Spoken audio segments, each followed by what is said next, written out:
प्रिय विद्यार्थियों, आज हम स्नातक तृतीय वर्ष के द्वितीय प्रश्न पत्र में निर्धारित व्याकरण भाग के अंतर्गत तिङन्त प्रकरण में भू धातु के लंग लकार के मध्यम पुरुष एकवचन के पद सिद्धि से अपना व्याख्यान प्रारंभ करेंगे। देखिए, प्रथम पुरुष के तीनों रूप अभवत, अभवताम, अभवन आपने पढ़े थे पिछले व्याख्यान में। अब मध्यम पुरुष एकवचन पर आइए, आपका है अभवः। तो भू धातु प्लस लंग लकार किया आपने। अनध्यतने लंग सूत्र से अनध्यतन भूत अर्थ में भू धातु से परे लंग लकार प्राप्त हुआ। लंग में से ल हलंत शेष बचा अंतिम ग की हलंत्यम सूत्र से, और ल में विद्यमान अ की उपदेशे अजनुनासिक इत सूत्र से आपने इत संज्ञा की और तस्य लोप से दोनों का लोप कर दिया। इन तीनों सूत्रों के स्थान पर आप अनुबंध लोप भी लिख सकते हैं। अब ल के स्थान पर क्रम से आप मध्यम पुरुष एकवचन में सिप प्रत्यय लाए। तीनों सूत्र वही हैं आपके, तिप तस झी लह परस्मय पदम और शेषात कर्तरी परस्मय पदम। तीनों का पूरा अर्थ देना है जो पूर्ववर्ती व्याख्यान में आपको बताया जा चुका है। सिप में से सी शेष रहा, प का आपने लोप कर दिया, सामने अनुबंध लोप दे दीजिए आप। अब भू धातु से परे शप का आगम किया, जैसे हमने लट लकार में किया था, पूर्ववर्ती पदों में किया है आपने। तो शप का आगम करने के दो सूत्र हैं आपके पास। तिंक्षित सार्वधातुकम सूत्र से सिप की सार्वधातुक संज्ञा की आपने, और कर्तरी शप सूत्र से कर्तृवाचक सार्वधातुक प्रत्यय सिप परे होने के कारण भू धातु से परे शप का आगम होगा।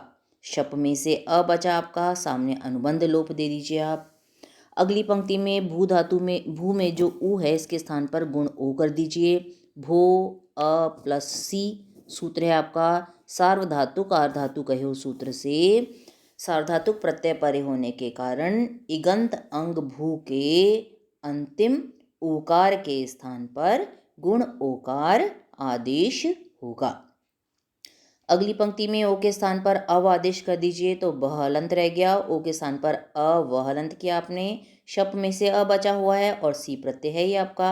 अव किससे किया आपने? एचो अवायावह सूत्र से अकार परे होने के कारण ओकार के स्थान पर क्रमशः अव आदेश होगा। अब अलग अलग मिलाइए इसको। भव प्लस सी हो गया, इसके सामने कोई सूत्र नहीं लिखना। अब अट का आगम करिए, जैसे प्रथम पुरुष में किया था आपने। लुंग लंग लिंग षड्डुदातः सूत्र से लंग लकार परे होने के कारण भू धातु के आदि में अट का आगम होगा। अगली पंक्ति में अट में से अशेष रहा, सामने अनुबंध लोप दे दीजिए आप, तो अभव प्लस सी हो गया। अगली पंक्ति में मिलाइए इनको, अभव सी बन गया। अब अंतिम ई का लोप कर दीजिए, जैसे आपने अभवत में किया था, तो अभव स हलंत रह गया। इतश्च सूत्र से लंग लकार में इकारांत परस्मय पद सी के, जैसे वहाँ ती लिखा था आपने, सी के अंत्य तक इकार का लोप हो जाएगा। अब अगली पंक्ति में स के स्थान पर रु आदेश करिए। स सजुषरु सूत्र से पदांत सकार के स्थान पर रु आदेश होगा। रु में से रा हलंत बचाइए। उपदेशे अजनासिक के सूत्र से उकार की संज्ञा और तस्य लोप से उसका लोप हो जाएगा, या फिर अनुबंध लोप भी आप लिख सकते हैं।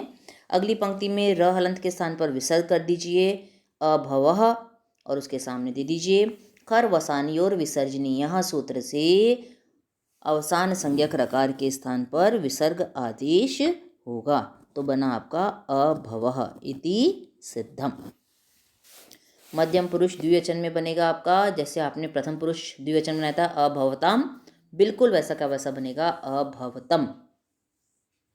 वहाँ आपने तस के स्थान पर ताम आदेश किया था, यहाँ थस के स्थान पर तम आदेश होगा। बस बाकी पूरी प्रक्रिया बिल्कुल वैसे की वैसी है। देखिए, भू प्लस लंग लकार लाया आप अनध्यतने लंग सूत्र से।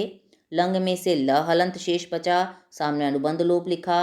ल हलंत के स्थान पर क्रम से आप थस प्रत्यय लाए। तीनों सूत्र वही हैं, तिप तस झी लह परस्मय पदम और शेषात कर्तरी परस्मय पदम। भू धातु से परे शप प्रत्यय लाया आप, दोनों सूत्र वही हैं, तिंक्षित सार्वधातुकम और कर्तरी शप। सूत्रों का पूरा अर्थ देना है आपको।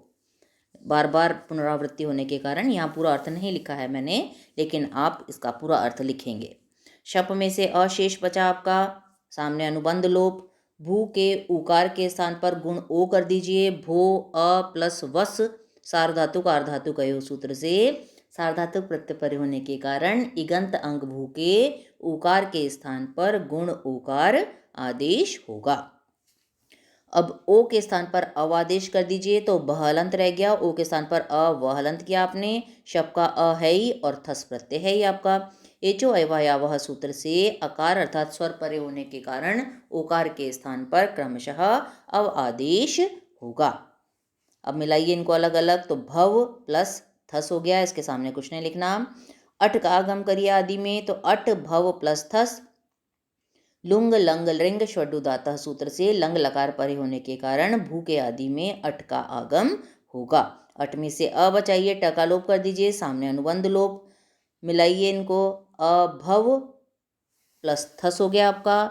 अब थस के स्थान पर तम आदेश कर दीजिए क्रम से आप, तस थस थ मिपाम तान तन तामह सूत्र से गित के स्थान पर आदिष्ट, थस के स्थान पर क्रमशः तम आदेश होगा।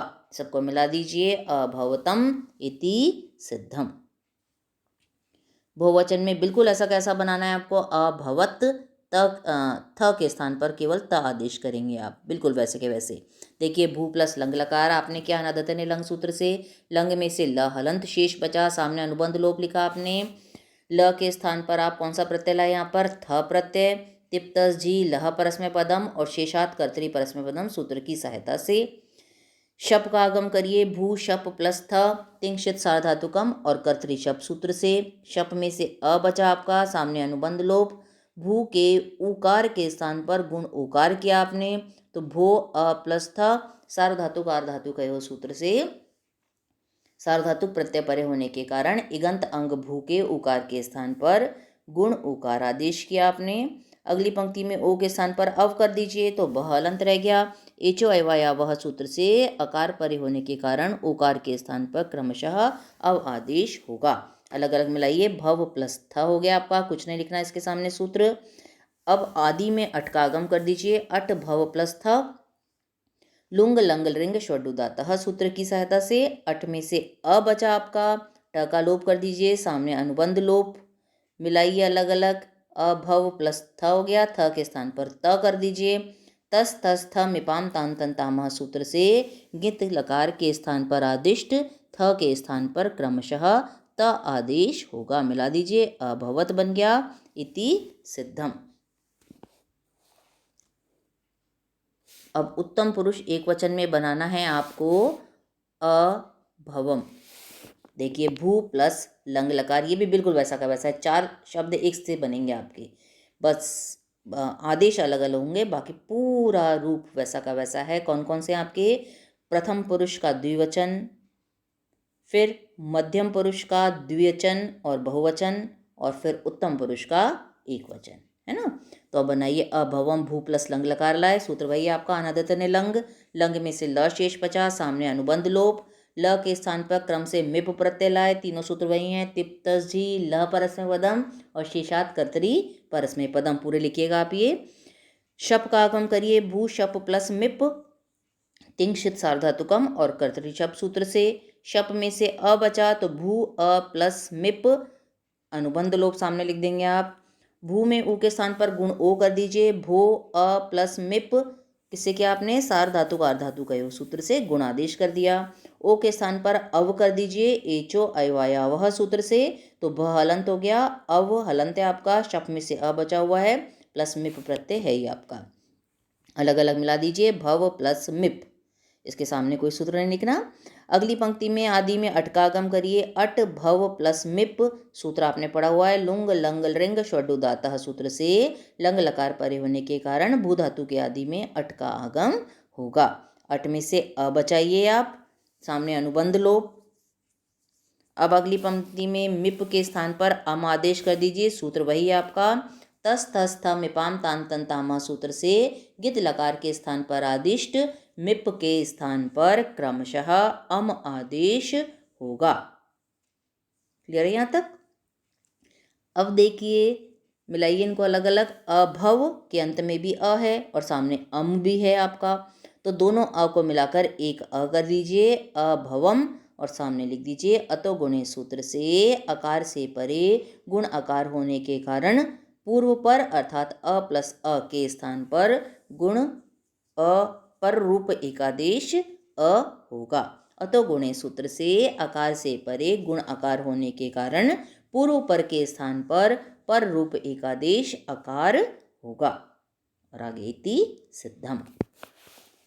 उत्तम पुरुष द्विवचन और बहुवचन बिल्कुल सेम बनेंगे, आपके समान है इनकी शुद्धि। देखिए अभवाव में वस प्रत्यय है और अभवाम में मस प्रत्यय है, बस स का लोप हो जाएगा, बिल्कुल सेम बनेंगे। आप देखिए कैसे बनाएंगे। भू प्लस लंग लकार लाया आप अनद्यतन लंग सूत्र से, लंग में से ल हलंत शेष बचा, सामने अनुबंध लोप, ल हलंत के स्थान पर क्रम से आप वस प्रत्यय लाए, तीनों सूत्र वही हैं। तिप्तस जी लह परस्मै पदम और शेषात कर्तरी परस्मै पदम। शप का आगम करिए, भू शप प्लस वस तिंगशित सार्वधातुकम और कर्तरी शप सूत्र की सहायता से आपने शप का आगम कर दिया। शप में से अ बचा, सामने अनुबंध लोप लिख दीजिए। अगली पंक्ति में भू के उकार के स्थान पर गुण ओ कर दीजिए, भो अ प्लस वस, सामने सार्वधातुक आर्धातुक कयो सूत्र से आपने गुण आदेश कर दिया। ओ के स्थान पर अगली पंक्ति में अव कर दीजिए, तो बहलंत रह गया, ओ के स्थान पर अ वहलंत हुआ आपका, शप में से अ बचा हुआ है और वस प्रत्यय है ही आपका, सामने आपने दे दिया एचो अयवाया वह सूत्र से अकार अर्थात स्वर परे होने के कारण ओकार के स्थान पर क्रमशः अव आदेश होगा। अलग अलग मिलाइए, भव प्लस वस। अब आदि में अट का आगम कर दीजिए, तो अट भव प्लस वस सूत्र वही है आपका। लुंग लंग लिंग षडुदातः सूत्र से गित लकार के स्थान पर आदिष्ट लुंग लंग लिंग षडुदातः सूत्र से लग लकार परे होने के कारण भू धातु के आदि में अट का आगम होगा। अट में से अ बचा आपका, सामने अनुबंध लोप दे दीजिए। अब मिलाइए इसको, अभव प्लस वस हो गया। अब अभव के अंत में छोटा लघु अ है, इसको दीर्घ आ कर दीजिए, अभवा प्लस वस है ये आपका। अतो दीर्घो, यही आपने लट लकार में पढ़ा था ये सूत्र, भवामी भवावह भवामह बनाते समय। तो अतो दीर्घो यही सूत्र से ये आदि सार्वधातुक प्रत्यय वस परे होने के कारण अदंत अंग अभव के अंतिम अकार के स्थान पर दीर्घ आकार आदेश होगा। तो बना आपका अभवा प्लस वस, मिला दीजिए अभवावस, इसके सामने कुछ नहीं लिखना। अगली पंक्ति में अंतिम स का लोप कर दीजिए, अभवाव किससे किया आपने, नित्यम गितः सूत्र से गित के स्थान पर आदिष्ट सकारांत उत्तम पुरुष वस और बहुवचन में लगेगा मस के अंत्य सकार का नित्य लोप हो जाता है। तो बन गया आपका अभवाव इति सिद्धम। और बहुवचन में बनेगा अभवाम, तो वस प्रत्यय के स्थान पर बस आपको मस प्रत्यय लिखना है, बाकी बिल्कुल प्रक्रिया ऐसी की ऐसी चलेगी। आप सिद्ध कर लीजिएगा अपनी पुस्तक में कॉपी में, अगर ना आए तो पूछिएगा, इसको कंठस्थ करना। कल हम अगले लकार से अपना व्याख्यान प्रारंभ करेंगे।